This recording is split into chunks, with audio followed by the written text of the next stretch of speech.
O Tanjobi omedetou gozaimasu.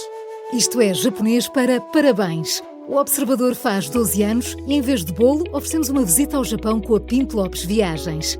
Assine por apenas 39,90€ e habilite-se a ganhar. 12 anos a escrutinar o poder, 12 mil quilómetros para celebrar. Assine hoje em observador.pt. Arigatou.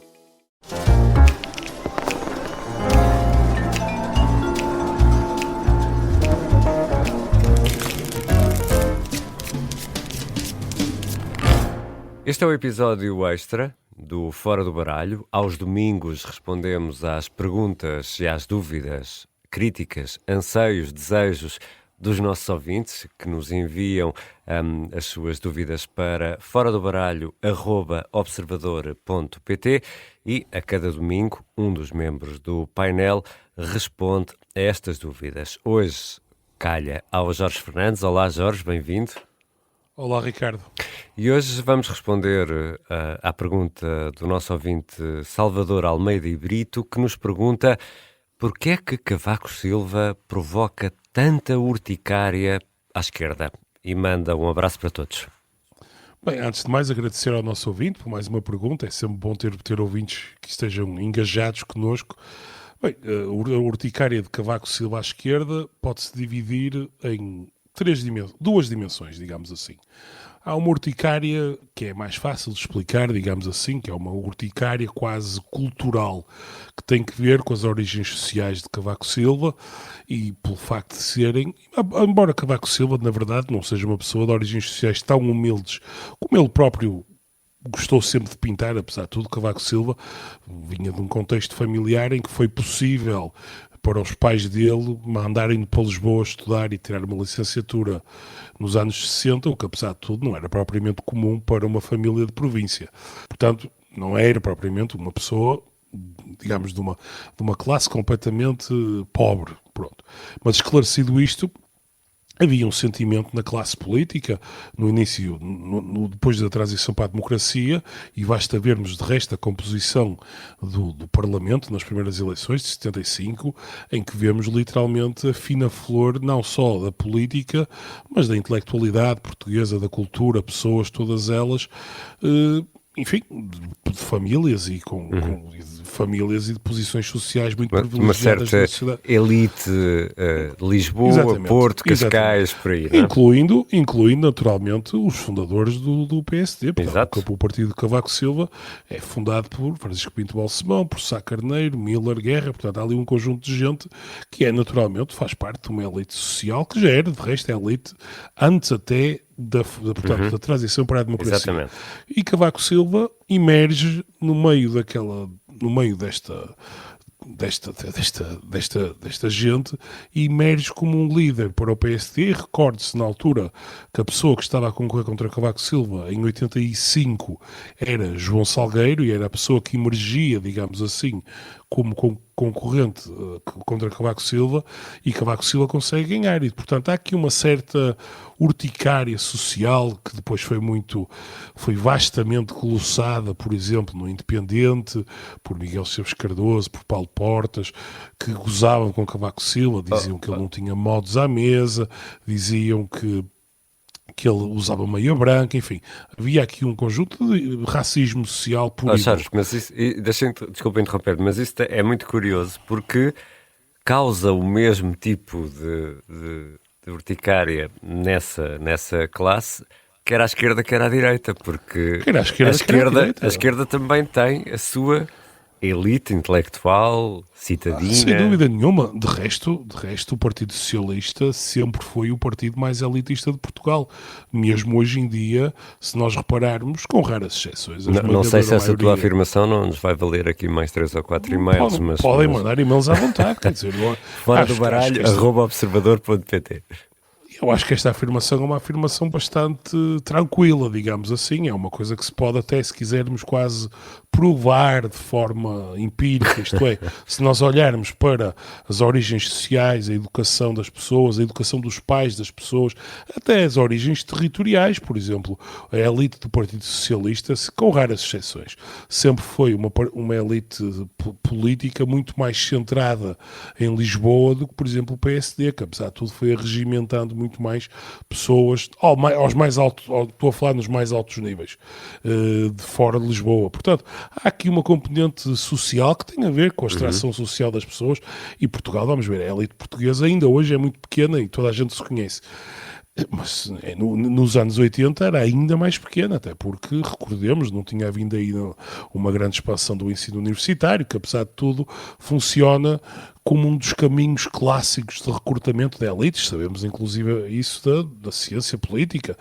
No fundo existem, digamos, a elite que é quase por herança económica e de posição social, mas tipicamente, de resto, a academia e a universidade serviu sempre como elevador social. Basta pensar em 2 exemplos até do antigo regime. Salazar e Marcelo Caetano eram ambas pessoas. Aliás, há uma carta famosíssima de Marcelo Caetano, já no Brasil, em que ele escreve, na altura ele tinha uma correspondência com o Veríssimo Serrão, e ele trocavam cartas regularmente, e ele, já depois do 25 de Abril, ele dizia, bem, agora à esquerda portuguesa, o Dr. Cunhal e o Dr. Soares, que são filhos da mais alta burguesia, enquanto eu e o Dr. Salazar éramos filhos da pobreza, e eles dizem que nós que eles defendem os pobres e nós atacávamos os pobres. E, portanto, o próprio Marcelo Caetano faz notar isto numa das cartas, logo na abertura da carta. Enfim, numa passagem que se tornou bastante famosa. Portanto, há esta componente cultural e social, se quisermos. E depois a esquerda verdadeiramente nunca perdoou a Cavaco Silva o facto de ser, independentemente daquilo que nós possamos pensar sobre as suas políticas ou sobre o que ele conseguiu fazer ou não como primeiro-ministro e mais tarde como presidente, mas Cavaco Silva é, objetivamente falando, o político português com maior sucesso eleitoral da democracia portuguesa. Isto é absolutamente inequívoco. O Cavaco Silva teve momentos eleitorais em que chegou a atingir 3,5 milhões de votos, que é uma coisa absolutamente alucinante. Quer dizer, podemos pensar que António Costa, quando teve a maioria absoluta, só por ponto de comparação, teve cerca de 2,3 milhões de votos. Portanto, vemos aqui, digamos, a diferença da mobilização eleitoral que Cavaco Silva conseguia imprimir, digamos assim, ao PSD. E tem a capacidade de execução, não é? Porque muita coisa mudou durante o consulado de Cavaco Silva. Sim, depois há sempre esse argumento, é uma velha discussão de que, no fundo, Cavaco Silva tinha a vida muito facilitada porque chegavam fundos europeus todos os dias, o que é inequivocamente verdade, mas convém recordar. Mas agora também chegam, não é? Também chegam, quer dizer, na verdade, aliás, há vários trabalhos académicos, até jornalísticos, que mostram isso. O momento em que chegaram mais fundos de forma absoluta no tempo, concentrados no tempo, foi no momento do PRR. Portanto, é evidente que depois Cavaco Silva, no fundo a obra era mais fácil de aparecer, porque basicamente estava tudo por fazer, não havia uma autoestrada de Lisboa para o Porto, faltavam hospitais, faltava tudo praticamente em Portugal, ou quase tudo. E portanto era muito fácil a Cavaco Silva, no fundo, fazer as coisas e ter obra feita que rapidamente as pessoas viam a diferença. Portanto, cada euro adicionado naquele momento provavelmente tinha muito mais impacto na vida das pessoas do que um euro adicionado atualmente. Dito isto, é preciso relembrar que foi preciso bastante talento político, por exemplo, para fazer uma coisa como a revisão constitucional de 89. Portanto, ter dinheiro a chegar da Europa é uma coisa. Ter o talento político para fazer uma revisão constitucional como a de 89, que de resto já foi um bocadinho tardia, mas foram as condições da época, mas de facto, portanto, a revisão de 89 termina, por exemplo, com monopólio público em coisas como bancos, jornais, Portugal. O Estado era dono da tabaqueira, quer dizer, fazia cigarros. Quer dizer, estamos a falar de 89, isto não estamos a falar de há 2 séculos, não é? E, portanto, de facto, houve momentos muito marcantes na governação de Cavaco Silva, por exemplo, a introdução do IRS ou do IVA, tal como nós o conhecemos. Quer dizer, a construção do aparelho político e económico da máquina do Estado foi feita muito com muita ajuda da Europa, não só em termos de dinheiro, mas também, no fundo, ensinando Portugal algumas práticas-chave que eram indispensáveis para a construção do aparelho de Estado moderno, tal como nós o conhecemos hoje, e, portanto, Cavaco Silva foi preciso muito talento político para fazer aquilo tudo em tão pouco tempo. E, portanto, eu acho que muitas vezes as pessoas subvalorizam aquilo que Cavaco Silva fez, e há outra coisa interessante que é, enfim, podemos quase fechar aqui, que é das pessoas dizerem, bem, mas com aquele dinheiro ele podia ter feito muito mais. Bem, possivelmente isto é verdade, eu acho que ele poderia ter feito muito mais, mas é preciso sempre perceber que estamos a falar de um país, na altura, que tinha taxas de analfabetismo em grande medida herdadas ainda do passado, tinha taxas de analfabetismo muito altas, tinha uma população muito pouco qualificada, mesmo a população que sabia ler e escrever, em média, tinha muito poucas qualificações, tinha poucas infraestruturas, tinha poucas escolas, Portanto, o que acontece no fundo é, quando se dá dinheiro a um Estado, o Estado tem que ser suficientemente moderno, eficaz, e tem que estar a funcionar com a devida eficiência para, no fundo, gastar esse dinheiro de forma eficaz e bem gasto, e de forma bem gasta. E, na verdade, quando Cavaco Silva chegou ao poder, isto não, quer dizer, não aconteceu só com ele, aconteceu com o Dr. Soares antes dele, com Balsemão, com Sá Carneiro.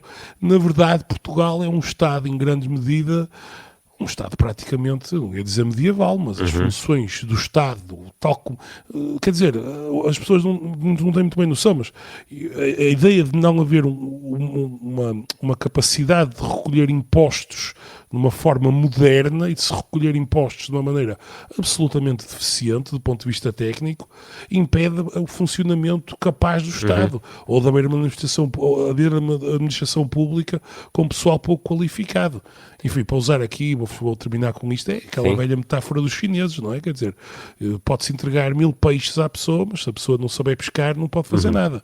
E, portanto, na verdade, Cavaco Silva, eu acho que fez o possível com as elites que Portugal tinha, com a população que Portugal tinha, e foi o possível. Poderia ter sido melhor, certamente poderia ter sido melhor, mas não é remotamente a herança tão negativa que muita esquerda e até muita direita gosta de pintar. E fica aqui também reiterado o nosso abraço ao Salvador Almeida Brito, nosso ouvinte que enviou um e-mail para foradobaralho@observador.pt. Vamos respondendo às dúvidas e às críticas dos ouvintes aos domingos de manhã, e claro também em podcast. Um bom fim de semana, Jorge, um bom fim de semana a todos. Obrigado.